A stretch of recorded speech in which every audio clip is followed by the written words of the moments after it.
হচ্ছে যে আপনারা স্নানের জন্য নির্দিষ্ট ঘাটে স্নান করুন, বেশি গভীর জলে যাবেন না, বাচ্চা এবং বয়স্ক মানুষদের একা ছাড়বেন না, অযথা গভীর জলে যাবেন না, বাচ্চা এবং বয়স্ক মানুষদের একা স্নান করতে ছাড়বেন না।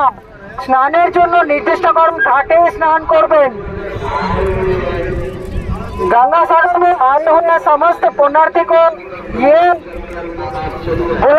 बताया जा रहा है कि वो ज्यादा गहरा पानी में ना आए, जो नहाने के लिए घाट बनाया गया है उसी में नहाए।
অনুভূতি তো ভালো। গঙ্গা সাগরে স্নান করা এটা তো পুণ্য অর্জন করা।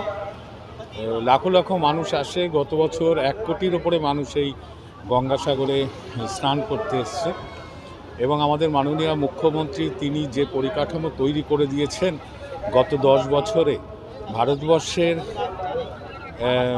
যতগুলো পুণ্য স্থান আছে তার মধ্যে গঙ্গাসাগর তো এখন সবথেকে জনপ্রিয় হয়ে উঠছে।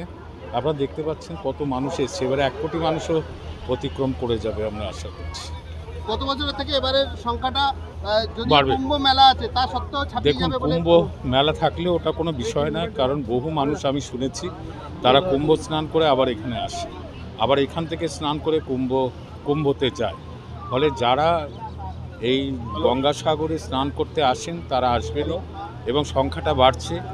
কারণ যেভাবে আমাদের সরকার মাননীয় মুখ্যমন্ত্রীর উদ্যোগে যেভাবে এখানে সেজে উঠেছে গঙ্গাসাগর, সেটা তো অতীতের সেই যে ইতিহাস ছিল যেখানে একটা প্রতিকূল ভৌগোলিক অবস্থানের মধ্যে সাগর মেলা, আজকে সেসব অতীত হয়ে গেছে। আজকে এখানে কিন্তু সরকারি উদ্যোগে মানুষের স্বাচ্ছন্দ্য আছে, পরিষেবা সরকার দিচ্ছে যথেষ্ট পরিমাণে।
সেই সঙ্গে আছে নিবেদিত প্রাণ যাদের অক্লান্ত ও আন্তরিক পরিষেবায় স্মরণীয় হয়েছে আপনার আমাদের সকলের জেলা প্রশাসনের উদ্যোগে এবারের এই মহাস্নান দেখার সুযোগ সারা পৃথিবীর মানুষ পাবে। ডিজিটাল মাধ্যমে সরাসরি বাড়িতে দেখতে পাওয়া যাবে এই পরম মুহূর্তের সরাসরি সম্প্রচার। সাগরের পূর্ব তটে গঙ্গা আরতির বিশেষ আয়োজন হয়েছে।